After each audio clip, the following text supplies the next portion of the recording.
Assalamualaikum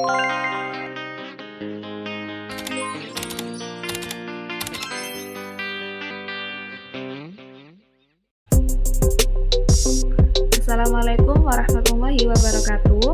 Perkenalkan, nama saya Maulida Nur Maharani. Saya dari Universitas Nahdlatul Ulama Surabaya dari kelompok Sunan Bonang.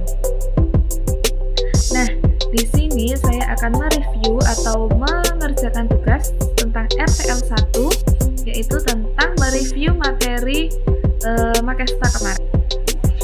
Nah, di RTL 1 ini terdapat 2 poin, yaitu kita harus mereview tentang materi Makesta kemarin, dan untuk poin pertama, saya akan memilih materi tentang aswaja. Pengertian aswaja adalah segolongan kelompok yang mengikuti sunat-sunat Rasulullah dan para sahabat. Aswaja berasal dari kata ahlus sunnah wal jamaah, yang mana ahlun memiliki arti keluarga, kelompok, dan pengikut, dan sunnah memiliki arti jalan, tabiat, atau perilaku kehidupan, dan jamaah merupakan sekumpulan atau penganut agama sunnah Nabi Muhammad SAW, dan al-jama' memiliki arti penganut sahabat-sahabat Nabi. Dan kaum aswaja adalah kaum yang menganut atau beriktikad kepada Nabi Muhammad SAW dan para sahabat-sahabat.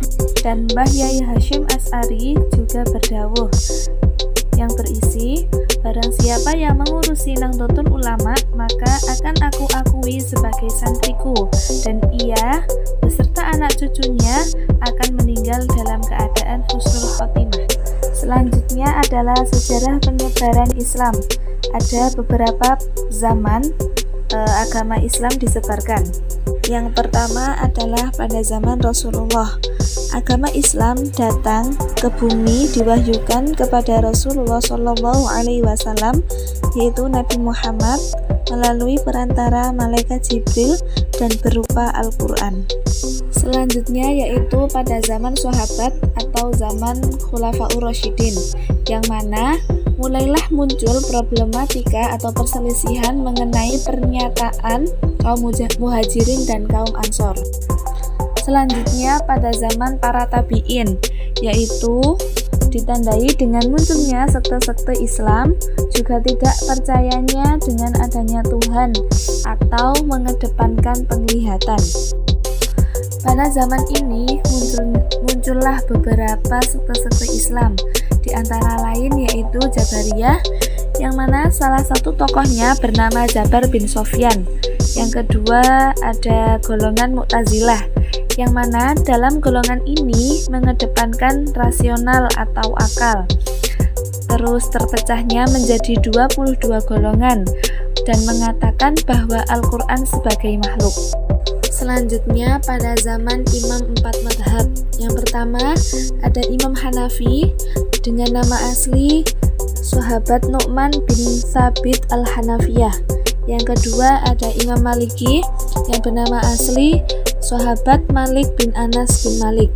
Yang ketiga ada Imam Syafi'i yang bernama asli Sahabat Muhammad bin Idris Al-Syafi'i. Yang keempat ada Imam Hambali yang bernama asli Sahabat Ahmad bin Hambal. Selanjutnya pada zaman Imam Al-Asy'ari dan Imam Al-Maturidi, yang mana tempatnya berbeda, akan tetapi masyarakatnya memiliki tekad yang kuat pada persatuan aswaja. Dalam zaman ini juga terbagi menjadi beberapa kelompok. Yang pertama yaitu kaum Syiah, kaum yang mana hanya mendukung sahabat Ali bin Abi Thalib. Yang kedua ada kaum Khawarij, yang mana mengkafirkan sahabat Ali bin Abi Thalib. Dan yang ketiga ada kaum Murji'ah, yang mana tidak mempercayai sifat-sifat Tuhan. Nah, di poin kedua saya akan mereview tentang materi keorganisasian.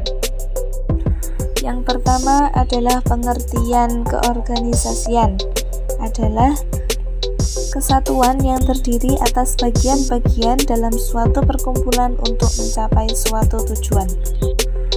Selanjutnya, fungsi keorganisasian. Yang pertama, melatih jiwa kepemimpinan atau leadership. Yang kedua, melatih mental tanggung jawab. Dan yang ketiga, meningkatkan kemampuan dan pengetahuan anggota organisasi, baik secara soft skill maupun hard skill.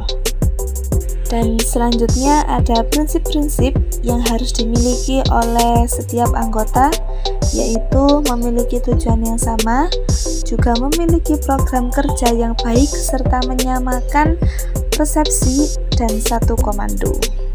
Dan yang terakhir adalah macam-macam organisasi. Organisasi ini dibedakan menjadi dua. Yang pertama adalah profit, yang mana organisasi ini mendapatkan keuntungan, contohnya perusahaan dan koperasi. Dan yang kedua ada non-profit, yang mana di dalamnya tidak mendapatkan keuntungan, contohnya organisasi IPNU dan IPPNU.